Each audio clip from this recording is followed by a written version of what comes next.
This is a quick basic video showing you everything involved in replacing an ancient water heater. This one made it from 86 to 2022, which is pretty good.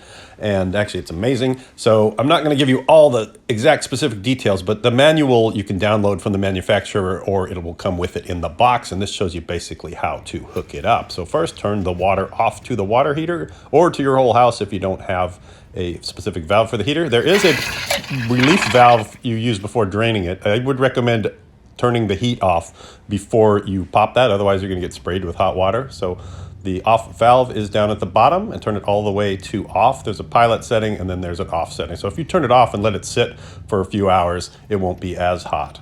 And then plug a hose into the drain valve, just a regular garden hose. And if you want to release it into a bucket to see what kind of crap was in there, you can do that. Otherwise you can just water your trees with it, and then turn it counterclockwise to open it up and get the water flowing. And then check your bucket, make sure it's flowing, look for any big chunks. Especially if you're draining your water heater once a year, you want to look for chunks and just see if there's any danger in there. Then you're going to want to turn off the gas.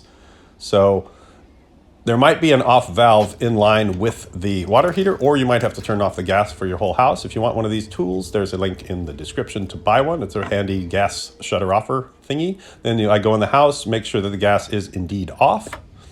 Then if you're going to reuse your water heater, close that valve. Now I bought all new fittings. I would recommend you do this. It's like 20, 30 bucks and they sell it at the store near where the water heater is.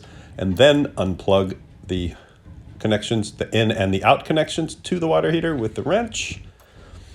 And then this one's strapped down for earthquake. So you got to make sure you get new straps and figure out how you're going to lock it down so it doesn't fall over in a disaster. Then unplug your gas line. I'm going to replace that too. That did come with the kit. I'm lifting up the smokestack on the top and bungeeing it up to get it out of the way. And then cleaning out the in valve and putting a new connector on it.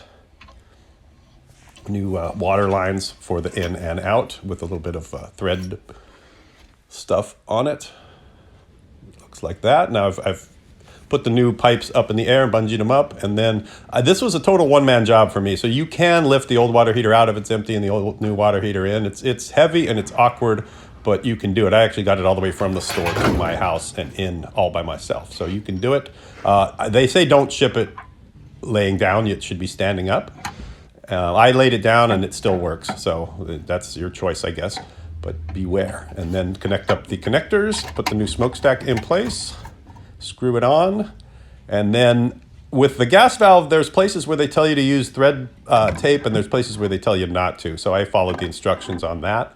Put the new pipe in place, and it's bendy, so you can bend it into any position you want. I turn the water back on, and then go in the house and open up your hot water on your faucet until it flows pretty cleanly on all ends of the house. Then I turn the gas back on, and now I put some water on the threads for the gas line just to make sure that I don't see any bubbles, just for safety's sake, and also sniff around for that rotten egg smell to make sure that I really got them. And now it's time to light the pilot light. Peter, I'm going to remove this little cover. You just lift and pull it off. It's held on by these little tabs. You don't have to do that, but I'm going to do it to show you. So first turn it off, wait 5 minutes for the gas to clear out, then turn it to pilot and push in towards the water heater, push the button down, and then push the igniter button. This is going to make a little spark down there, and just keep pushing it and keep pushing it. You're going to have to push it a bunch of times while continuously holding that pilot button down. And then when the pilot is lit, you'll see a blue light flashing intermittently there, and that means that your pilot light is lit. If you don't believe the light, there's a little peephole down here. This is why I removed the cover. You can look down there and you can see the pilot burning to be sure that it is actually burning. Then you turn it up to your whatever desired hot setting you want, and then you can peep down into the peephole again just to make sure that it really is on fire, and you see the fire burning. That means that your pilot is now lit. And then you just put the cover back on if you have opted to take it off by putting the grooves in and pushing it down. And then I put some pipe insulation on the line out, and I am done.